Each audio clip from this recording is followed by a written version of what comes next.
Well, I see people loading. Give it a minute.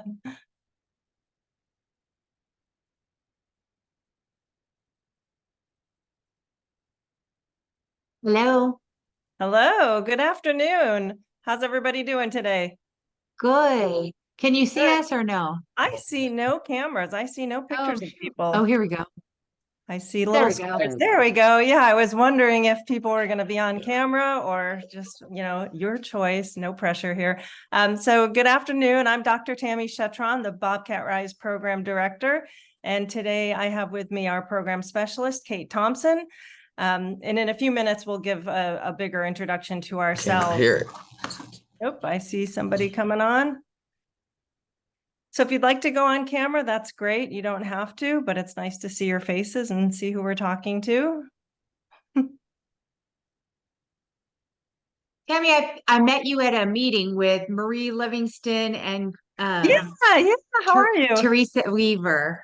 Yeah, I thought I recognized you. I was like, Yes. yeah, nice to see you. So we're excited. Yeah, we're up and running. So I'm just going to jump Yay. right in here. We've got a PowerPoint to show, but let me explain where we are in our process. Y'all are obviously looking for inclusive post-secondary education programs for one reason or another. The primary reason being that you probably have a student that's ready to launch from high school. But let me tell you, Bobcat RISE, we're brand spanking new. We just have our first cohort of 5 students that started this year. And we are just plowing a path at this point. Everything's up and running. I'm very pleased to say that everything's just going phenomenally. I thought there would be more bumps in the road. So I'm very pleased about that. But if at any time during this presentation you have a question, feel free to raise your hand or just holler out and say, wait a minute. If you were, was anybody here last year at the information session? Last year we had a lot less answers. So this year, hopefully we'll have some better answers for you. There's still a couple mysteries. Kate, would you please go ahead and share your screen so we can start that PowerPoint?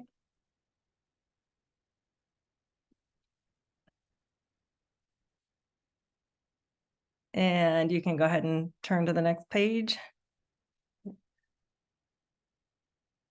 So today we're going to do an introduction, talk about the history of the program, how we got here, how we got our funding.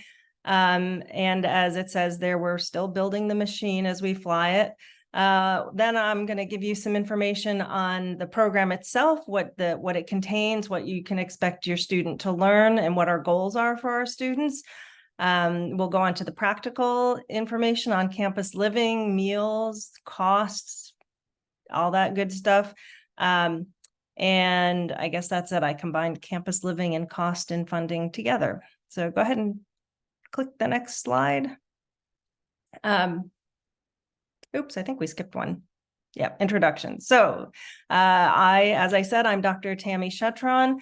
I'm a proud Bobcat alumni. I did my master's degree here in 2009, and then I did my PhD at Texas State, graduating in 2020. And I was in the developmental education program, and I studied inclusive post-secondary education programs. So that's what I did my dissertation on.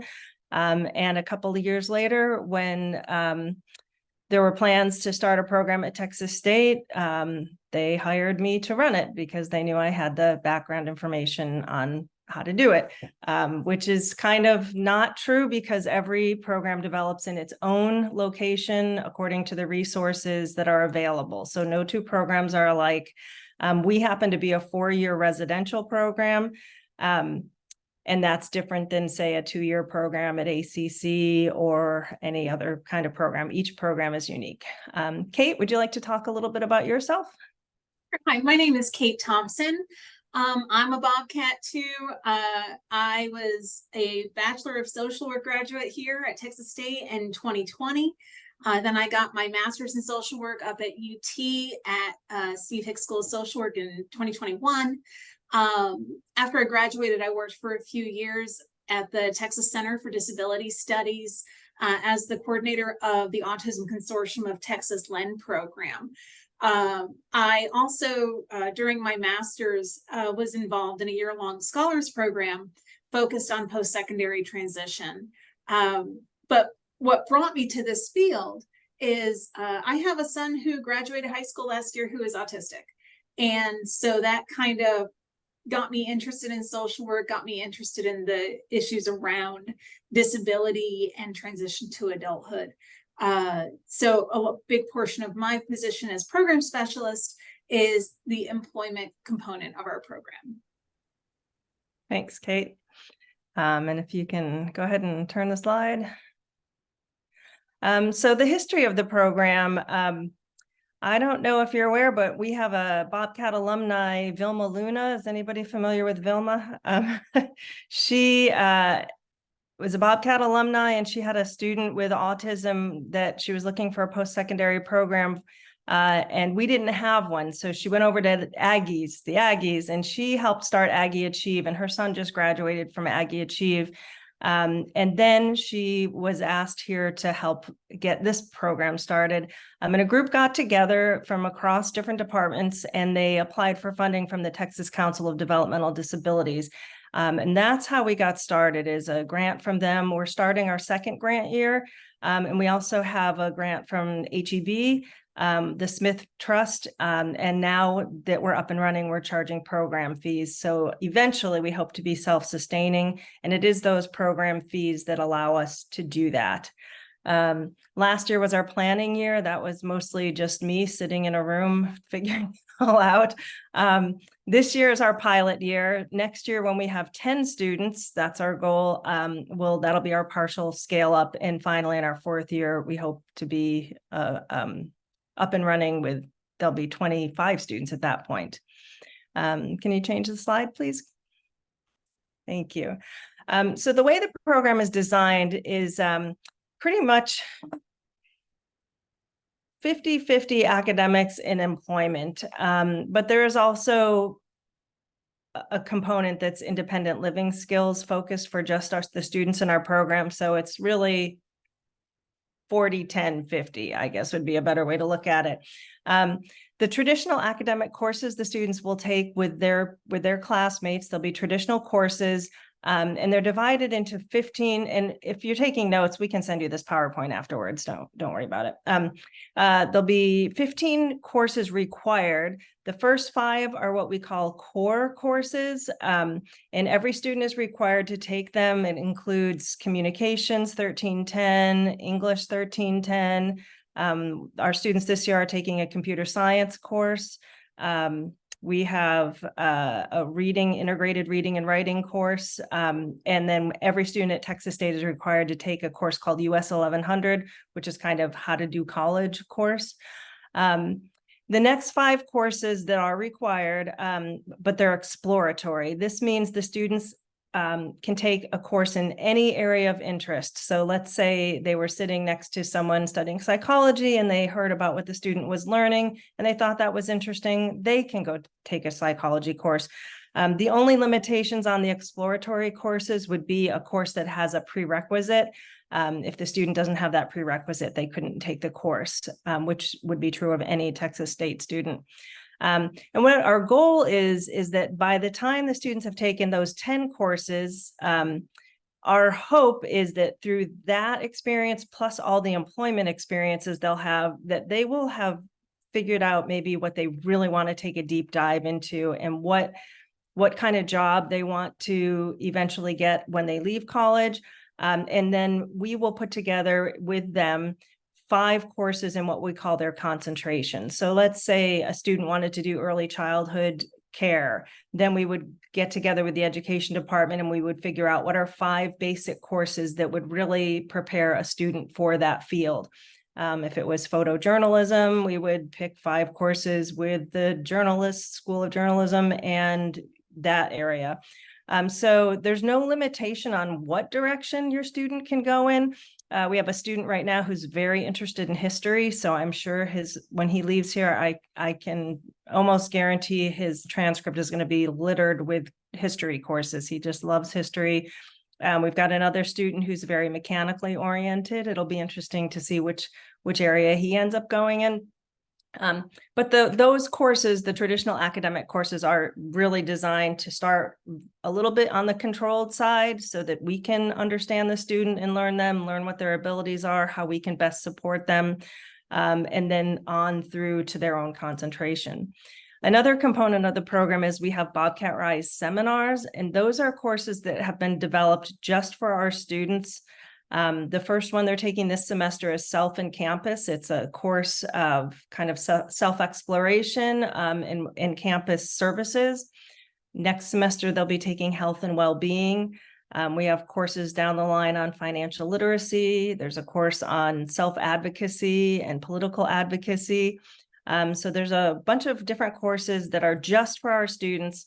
However, it is my dream to eventually have reverse inclusion. And if there's other students on campus who feel they could benefit from these extra courses, that they would be able to take them too.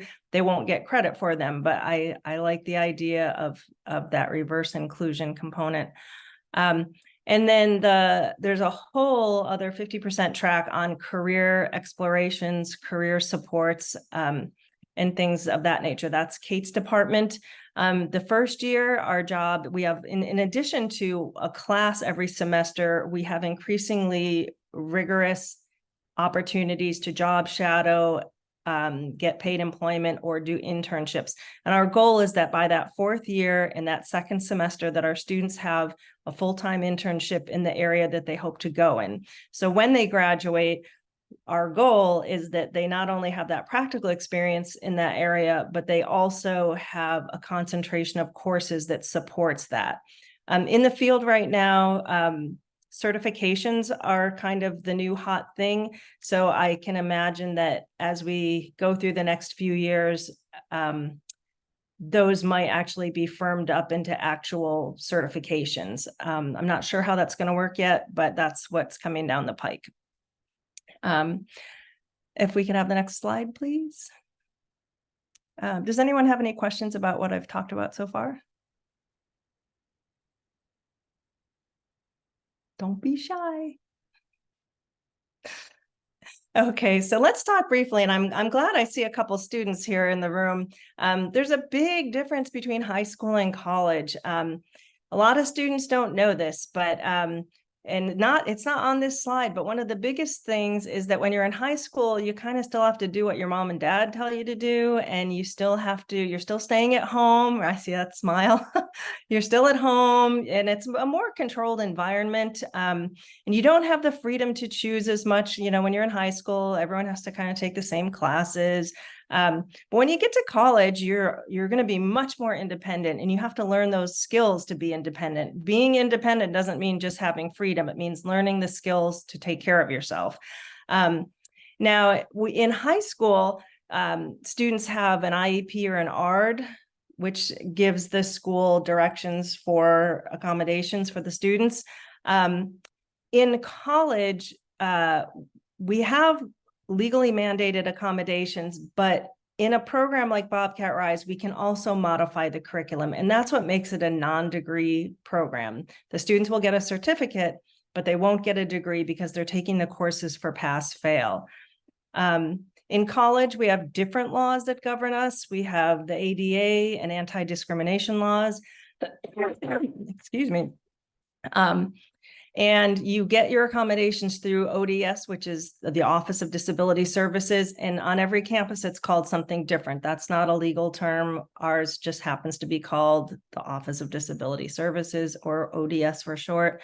And again, they'll give legally mandated accommodations, but our program will be able to provide modifications, and our program can provide accommodations beyond what are legally mandated.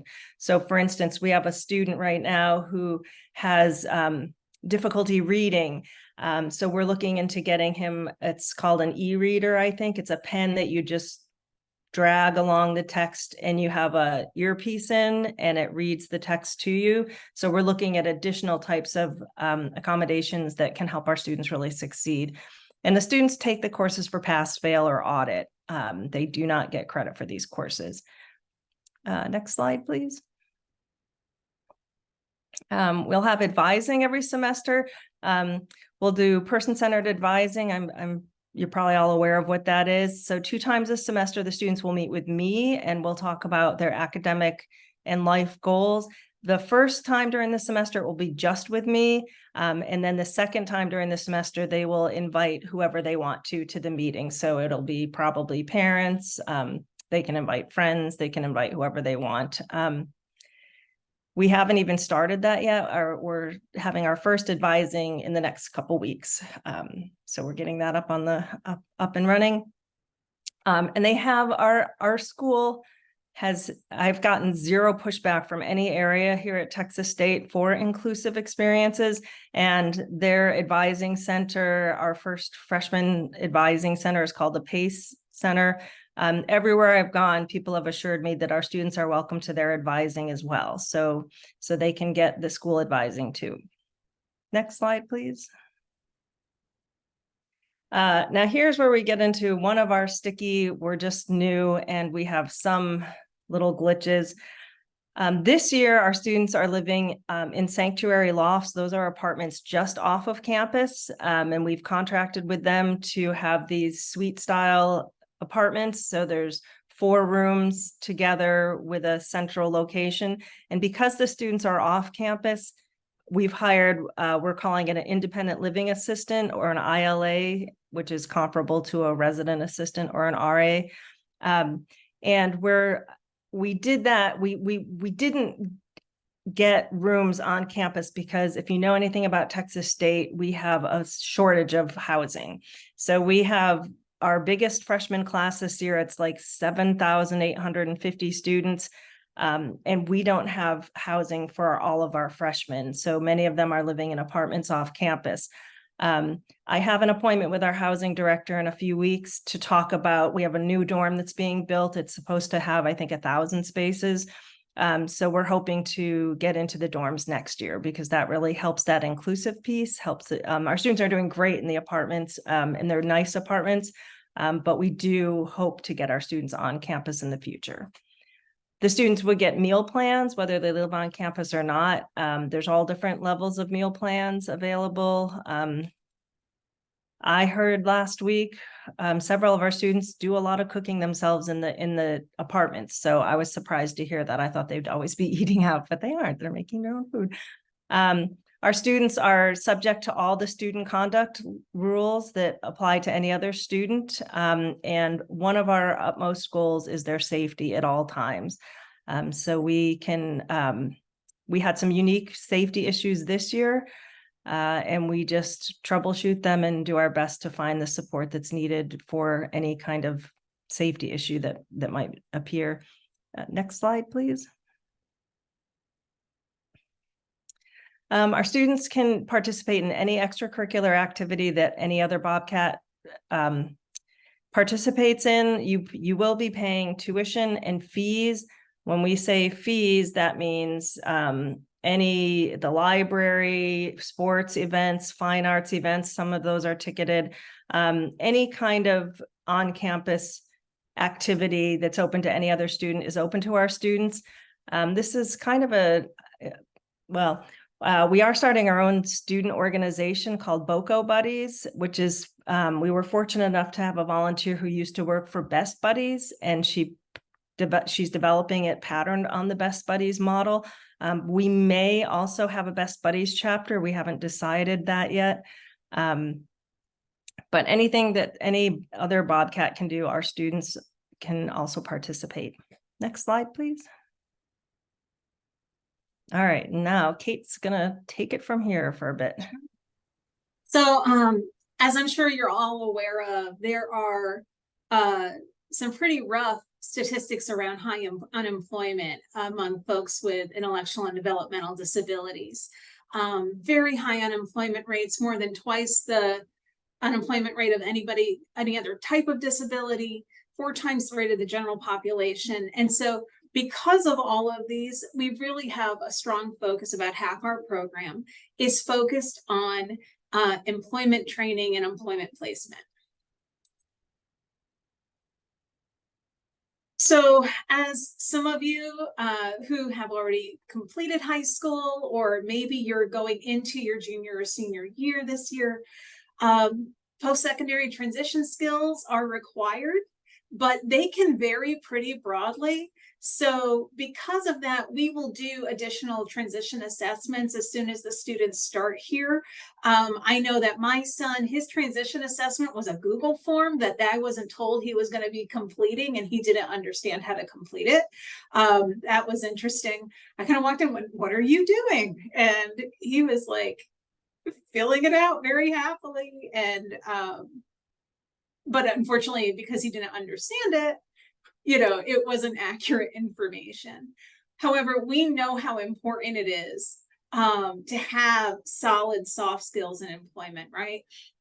Work-related skills, honesty, reliability, organization, all of those things. So we're going to have a really strong focus on that in the employment skills class. This is a quote I came across when I was doing my research, and I just loved it. One key marker of the transition to adulthood is achieving success in the labor market. I mean, I know for me, the first time I had a job and I was independent and, my parents weren't paying all my bills for me, I was a real grown-up, and independence looks different for everybody. And we're aware of that and we support that. So we start with a weekly skill building class. In addition to that, we also have weekly career exploration opportunities across the Texas State campus. Our students each week have been going to a different site right here at Texas State that employs Texas State students and gets a behind the scenes tour. They learn all about what different departments do. What do student workers do? We had a really cool tour a couple of weeks ago, actually with food services, and we went back into the kitchens and we're checking everything out. We got to learn how the noodle machine worked at the new ramen place, and they gave us fresh tortillas, and it was a lot of fun. Beginning in year 2, we're going to be working with those campus employers to place our students directly into employment here on campus in areas that they've told us were most interesting to them. Part of that is we are going to also be offering supports to those employers. We can have the best transition program in the world, and if employers, whether here on campus or out in the community, aren't prepared to help support students with disabilities, it's going to be pretty tough. So we're here as a resource for them as well. Then beginning in year 3, we're going to start career explorations in the general community. I've started making connections with the local Chamber of Commerce and just kind of getting to know folks that might be interested within a short distance of the university campus. And also making note of what students are telling us about where they would like to work, what kind of things they just do for fun, what is interesting. All through this, we're collecting all this information, we're doing assignments, and it's developing a career passport. The idea of that is that at the end of 4 years, they will have something tangible to show future employers to say, not only here is my academic transcript, but here are the different places I interned. Here are the different places I job shadowed. Here are my strengths as far as soft skills go.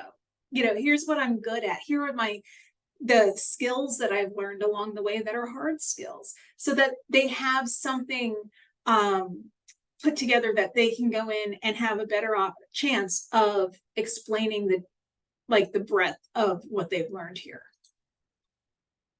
And as I said, we will continue offering training and support to the campus and community employment sites here. We want this to be the most successful experience possible for both our students and for employers in the community. As Tammy was talking about, some of the programs that we offer here, the BOCO Buddies is a peer mentorship program that our students are matched with traditional students of any major. Anybody who's interested in working with us has that opportunity. We also have a program called Weekend Warriors, which is a group of volunteers who are specifically here once a week to meet with our students and make plans for the weekend for when we don't have any scheduled programming. Just kind of, so what did you want to do this weekend? What's happening on campus? That sounds interesting. Great, let's make a plan to get you there. Individualized case management. Not only do they meet with Tammy twice a semester, but also like this semester, we have a social work intern working with us who is meeting one-to-one every single week with our students, helping them work out their short-term goals. What they want to work on now could be academically related or socially related in any way. And just checking in every week, making sure that they have that. So also, you know, whether it's a win or if it's a concern, it can be brought to us right away. We can kind of have, you know, boots on the ground everywhere. There's also a daily study group Monday through Friday that we offer. This year we have a graduate assistant who's been amazing, who works with our 2 graduate assistants actually, who've been working with our students to provide academic support in a structured way. And that's offered at the end of every day. And then as Tammy was talking about, we have a non-degree certificate, but our students will walk at graduation. After 4 years, they can cross the stage and they can jump in the river, right? Just like all of the Texas State graduates do.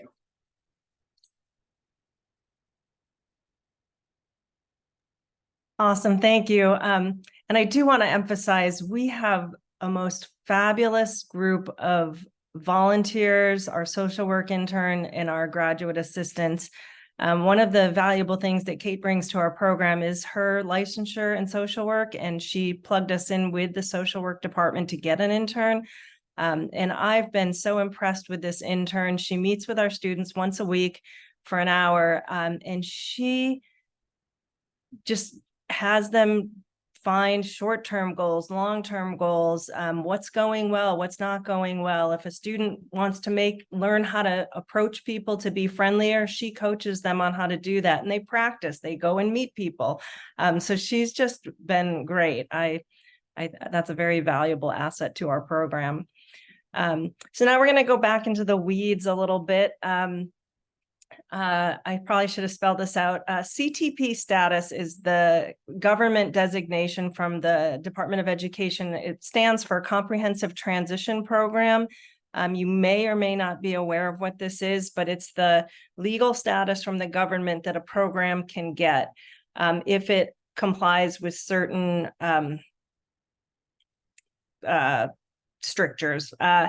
And the reason that's important, we're working on our application right now, is when a program gets this CTP status, then the students are eligible for federal financial aid. They can get Pell Grants, they can get supplemental education opportunity grants, and they can get work study money. They can't get loans though. They can't get financial aid loans, but they can get the aid. That will help make our program a little more affordable. Another aspect of funding that we're working on is with the Texas Workforce Commission and vocational rehabilitation. Once we've been established, we hope that TWC will support our students. It just takes a while to get registered with them and to become established enough so that they recognize the value of the program and how it supports students in vocational pursuits. So we're hopeful in a couple of years that our students will get a lot of funding from TWC. And additionally, at this time, Kate is taking TWC training at the University of North Texas, so that we want to make sure that our staff knows how the Texas Workforce Commission talks, so we can have the same language and be on the same page to really try to get those funds for our students. We also have scholarship funds. We've had some private donations that gave some scholarship funds to our current students. And right now we have one scholarship student. We're helping that student pay for their tuition and Bobcat RISE program fees. Does anyone have any questions up to this point? Burning questions? Can't see everybody. So if you have one, just unmute and yell it out. Hey, can you hear me okay? Yes, now I can. We were traveling, so I couldn't hear all the financial. So there's scholarships, and then is there federal aid or not federal aid? You don't. So apply- it's just the grants. So they just grant. can't, yeah, so Pell grants, SEOG grants, and federal work study, but they are not eligible for student loans. You would have to Right. get private loans for that. Or Okay. or private education loans. Right, okay.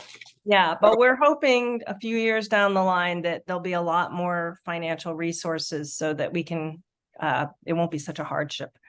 So would you expect that to be beyond? So this will be if they started next year and they're 4 years. You say would that be beyond the time the students are already through the program though? So that this group. Yeah, so I honestly I can't say. I've tried to insert myself into this conversation about 10 times already and gotten a different answer every time. And I think it's just, I think it's safer to say at this point to wait and see. And that's the safest answer I can give you. Okay, thank you. You're welcome. Next slide, please. So here's the nitty gritty, the cost. So the way that I've been able to negotiate with our school at this point is each semester, the students will take 2 or 3 classes. A typical class is 3 credits. So it's really 6 credits to 9 credits in general, unless it's a 1 credit course. But what I've done is I've arranged for our students to always just pay for 1 credit. So even if it's a 3 credit course, the students only pay for 1 credit. And this is what it would cost for tuition and university fees if the student were taking 3 of our credits. So that would be 9 credits, really, like nine credit hours. Does that make sense to everyone?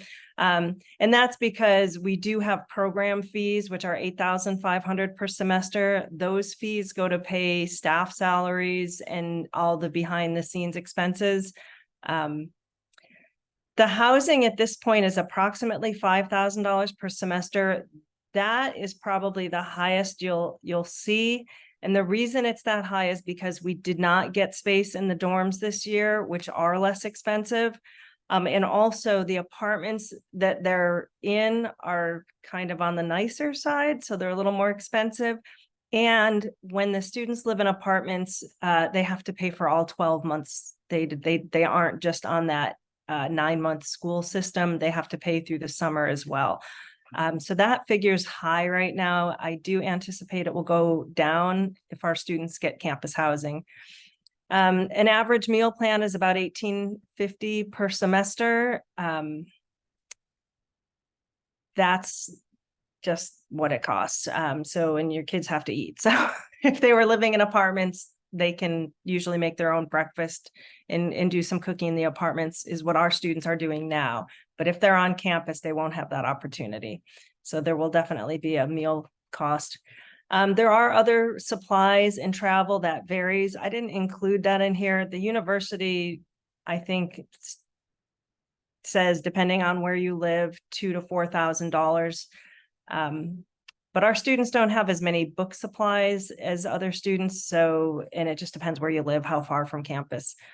So the annual cost, if you total 3 credits per semester and all those fees, is $33,831. I anticipate that will not go higher. Let me put it that way. But depending on housing, and like I said, at this point, we don't have the funding from Texas Workforce Commission or from the CTP status yet. Any questions on that? Okay, could you next slide, please? So we do have admissions criteria. I'll read through these. There are more on our website, but you don't write them down. Just go to our website. Like, you don't have to take all these notes, or you can ask for the PowerPoint.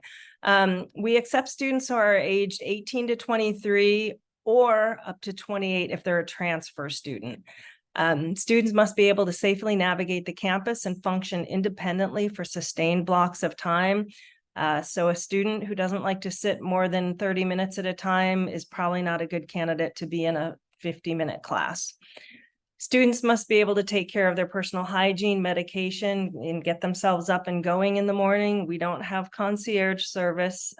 We don't have anybody that's going to come and rise and shine, Clementine, time to go to school. They have to do that themselves. The students must serve as their own legal guardian. We have had some discussions about that.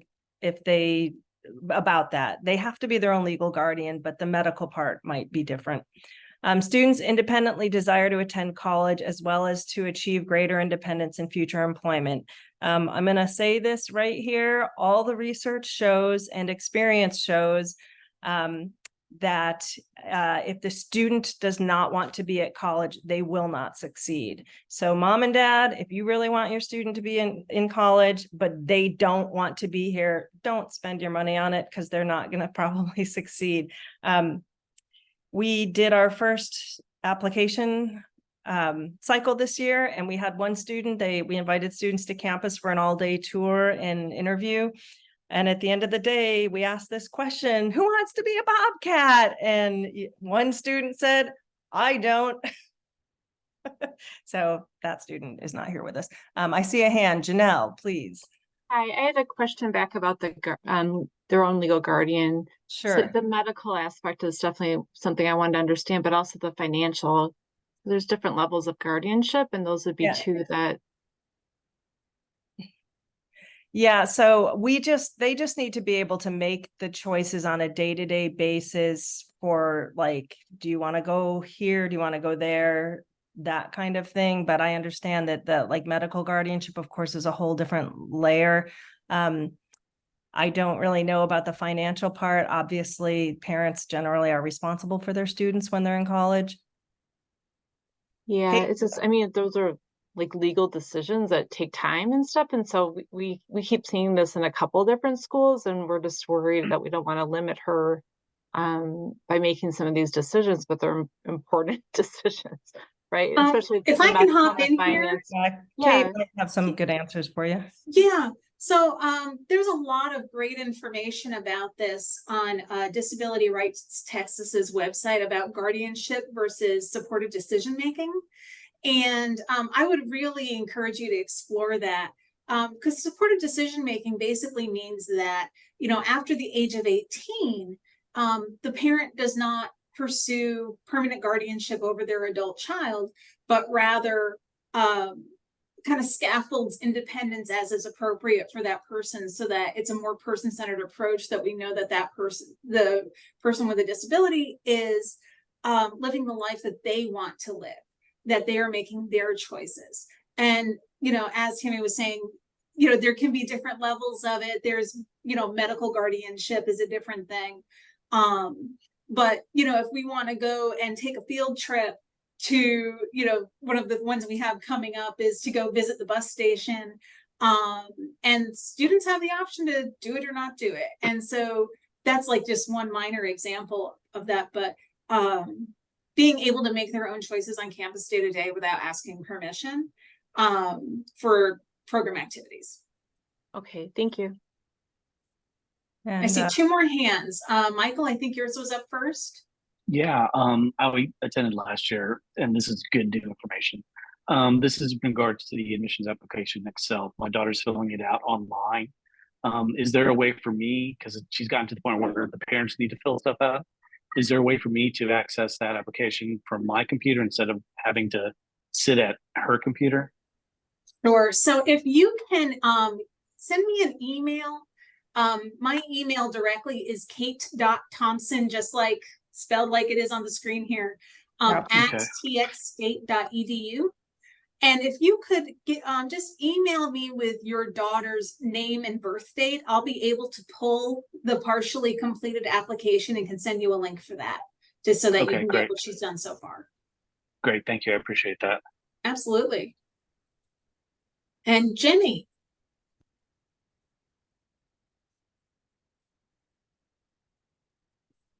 Jimmy, do you have a question? Oh, you're muted. You're muted. Sorry about that. I was just going to recommend those forms for the parent that was asking about shared decision making.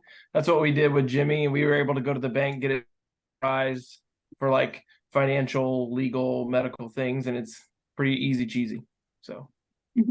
I'll say I did something similar with my son when he was getting his first bank accounts, is that now he can change his mind at any time, but like I have a view of his checking and savings and can monitor all of his finances like that while he has his own account up until I think it's age 25. But at any point, because he's over 18, he can just decide, nope, I want to just have my own, which would be his choice. But at this point, it's, you know, that supported decision making, and as he's learning how to be financially independent, just to kind of give him that extra boost. Anybody else? There was a question in the chat. Can we go to the next slide? I think it is addressed on the next slide. Might not be, but it's not. So the question was, does the student have to actually have an IDD diagnosis? So we take a look at this holistically. At this point, the criteria for an intellectual disability is no longer guided by just an IQ number, but by ability to navigate day-to-day situations. So we do take a holistic look at the student. They do not necessarily have to have that diagnosis written down. We also are understanding that sometimes the student has another diagnosis and the parents, for whatever reason, have chosen not to continue to just keep adding diagnosis, because so we will look at all the application materials, the reading level, the writing, the adaptive behavior skills, all those things to make a choice. Does that help?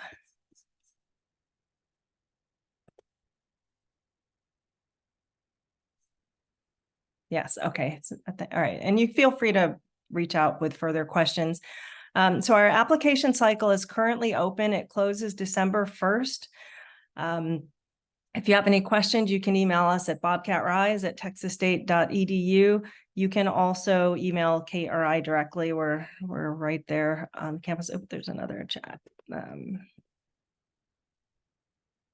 Janelle, do you have a question?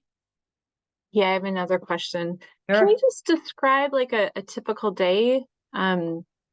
Like kind of what their day looks like? Are they in the classroom together, working on certain things together, and then going to their other classes? Can you just describe that a little bit? Yeah, sure. So this year, we have just 5 students, and so they are kind of moving a lot more in a cohort model because there are just 5 of them.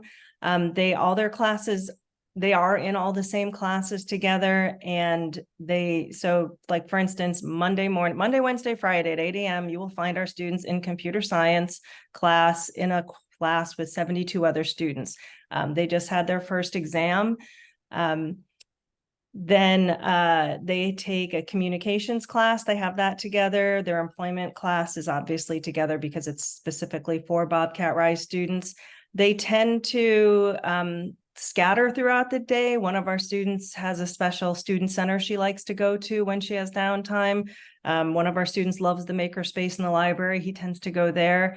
They are free to do whatever they want, make lunch plans together or go into different areas wherever they're comfortable. They are starting to spread out now that they've been here for about 8 weeks now into the semester.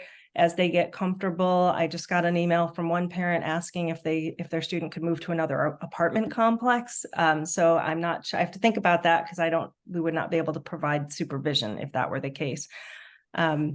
So they do a lot together, and they do things separately too. And we have another part of our social work intern. She does a lot of asking them, what do you want to do? And that helps them to go into those different directions because she helps make those connections for them. Kate, do you have anything you want to add on that? It really varies. I mean, it's very much what you would see with any traditional college student. They have special, and a lot of the time too is most freshmen will have several of the same people in all of their classes because they're completing just general core curriculum the first couple of years. So having that cohort model really builds community within our students, but also it's kind of they've been encouraging each other to be more independent as well, which has been really great to see.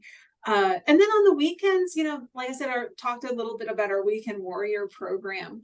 They've been going to football games and they've been going to, tailgating, and they've been checking it. We have one student who loves trains, and he found a spot in a local park that where he can watch the trains go by and check out what kinds they are and what engines they have and how many cars. But we are supportive of whatever those individualized interests are, whether they do them together or separately. Yeah, and I will add, you probably noticed I'm a pretty transparent person. Using this cohort model for year one, just as we're figuring everything else out, has really helped our staff and volunteers get to know the students. I think it's been easier for us when we see 5 students doing the same thing to see what their strengths and weaknesses are, rather than 5 students in 5 different classes trying to figure out all the assignments for those classes. So I think it's actually helped us to be able to provide better supports. That's just me. Okay, Colin had his hand up. Hi, Colin.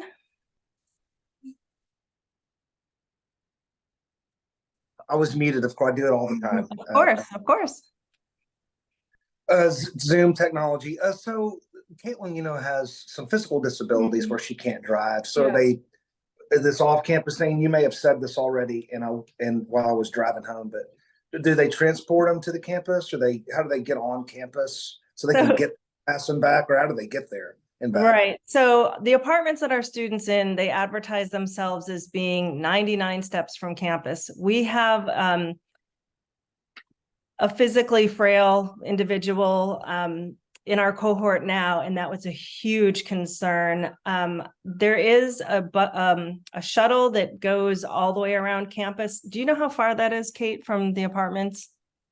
It's about a block. It's a 2-minute walk from the apartment.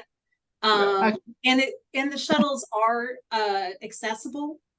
So if your child uses a chair, that would be accessible for that. And then it makes multiple stops all around campus, and the campus itself is centralized. So once you're here, you can move around, and the buildings are all accessible too. Yeah, no, she can move around. She has cerebral palsy, but she can walk good, can get around. Yeah, I think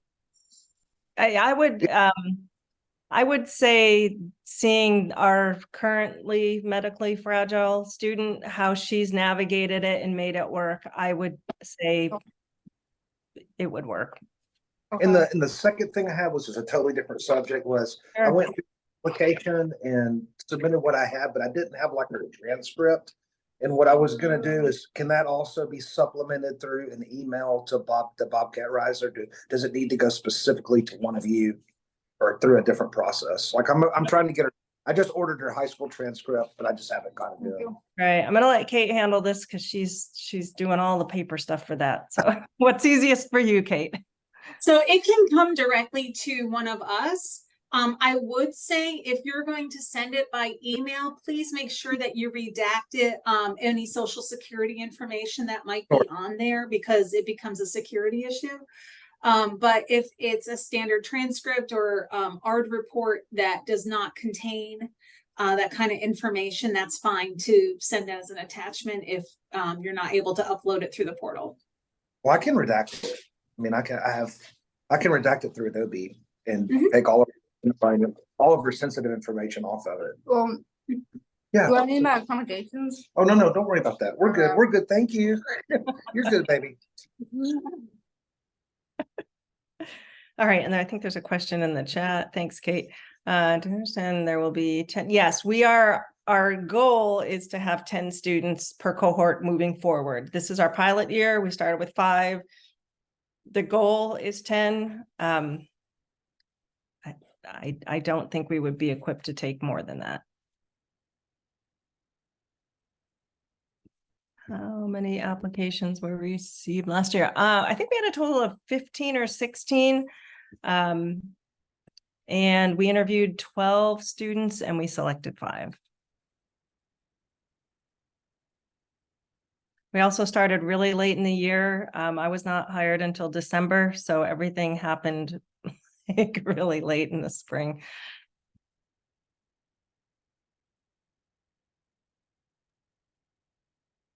Excuse me. When after, I know that the applications closed on December 1st, when would students start knowing about like interviews and things like that? Kate, do you know that off the top of your head? I think end of January. Is that We were going to start inviting students for interviews either on Zoom or in person for students that have a completed application that might be good candidates for the program sometime around February, with the goal of having them come to campus somewhere around like mid-March. Okay, thank you. You're welcome. I have one more question. Sure. So we've been to other campuses that, at least from what I could tell. So one was UW Whitewater, it's called Life, and then they have one in Clemson also. And they seemed more skills based, like 80% skills, 20% education.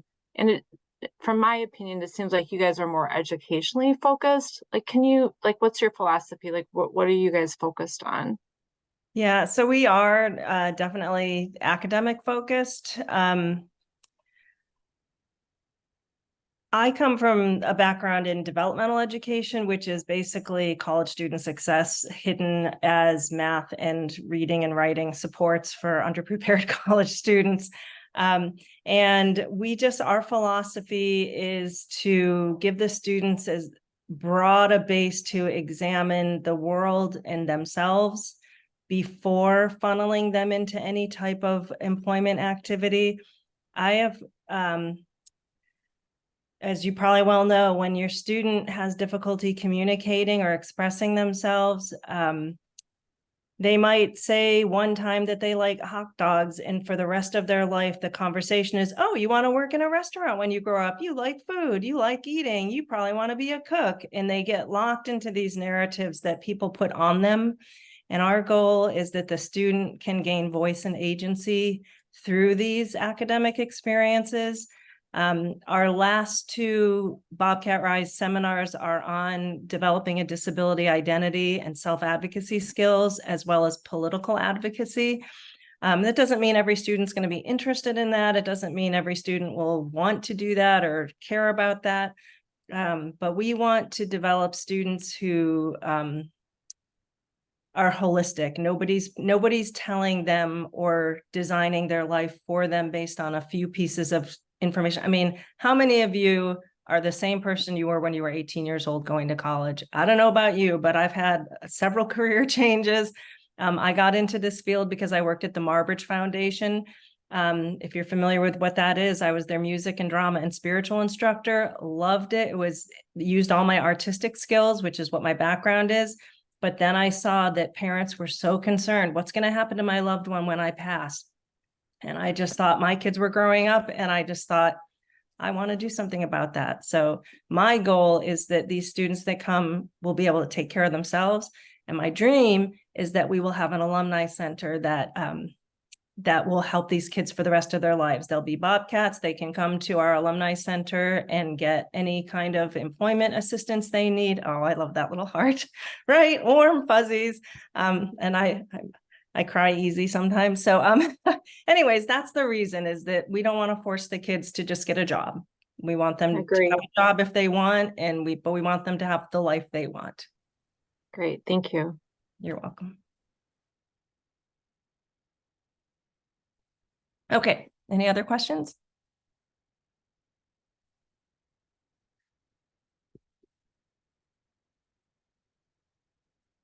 You can, is there a minimum reading and writing? So my friend, you have asked the question well. We say there's a minimum reading level, writing 3rd to 4th grade. We have 2 students this semester. One, I think, has dysgraphia undiagnosed and just he can read probably at a 12th grade level, but he just will not. He's very anxious when it comes to writing or typing, even speech to text. So we're working with more sophisticated assistive technology for him so that he can not be anxious when he does those things. We have another student who I think maybe doesn't read much at all. And again, we do have that criteria, and they seemed that they've met that criteria in the application process, but we don't know till they really come, right? But we're working with that student to get the assistive technology that they need to overcome that barrier. So there is that level, and it definitely would make their experience easier if they have it. And please don't lie on your application just because I said that.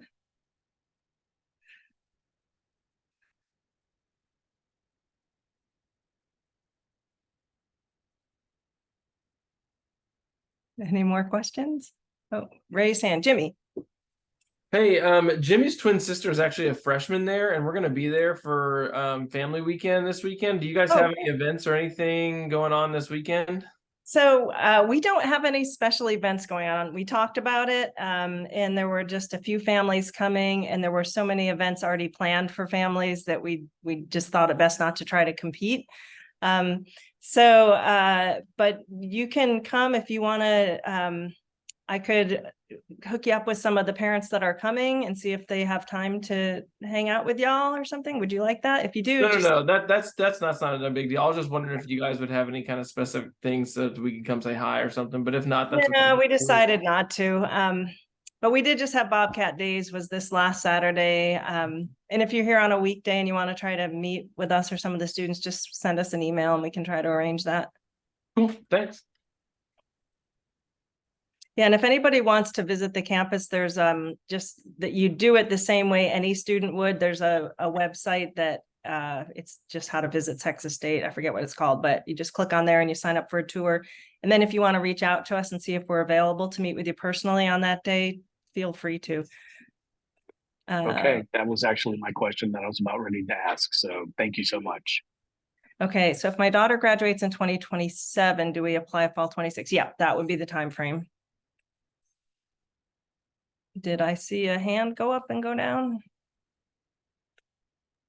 Yes, it was mine. And you answered my question about visiting the campus. So okay, yeah. I think there's a Kate, is there a link right on our website to campus tours? Do you remember? I don't think so. Not to the campus tours, but it's right on the front page of Texas State University's website, and there's a link that says, visit us. So it can be found there. Yeah, it's pretty easy to find, and we have our student tour guides are phenomenal.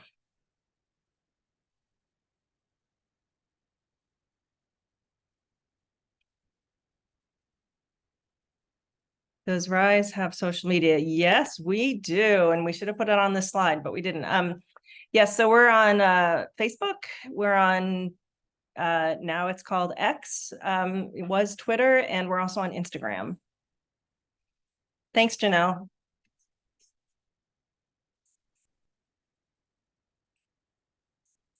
So we're not hiding. You can find us. I think there's links on our website too to our social media.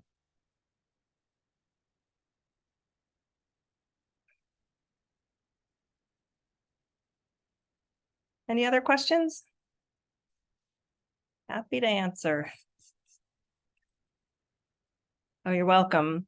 All right, well, let's go through. We have one more slide. Next one, Kate. If y'all can whip out your cell phones and do this QR code, it leads to a very, very brief survey from our funder. They love it when people fill these out and say that they attended one of our events, and it will help us to make sure we get funding for the next few years so we can get this up and running. Please reach out if you have any further questions. Come and visit us.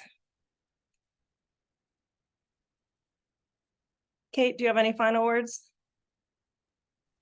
Not specifically. I will say if you have run into any issues with the application process, it is set up that if you leave your tab open, you should be able to go in and out of the application. If you run into any bumps with that, please feel free to email me directly or email us just in general at Bobcat RISE at txstate.edu, and I'll help you troubleshoot that. But we look forward to hearing more about you and about your students, and hope to hear more from all y'all soon. Yeah, we'll just leave this up for a few seconds more. See those cell phones coming up. Thank you so much, everyone.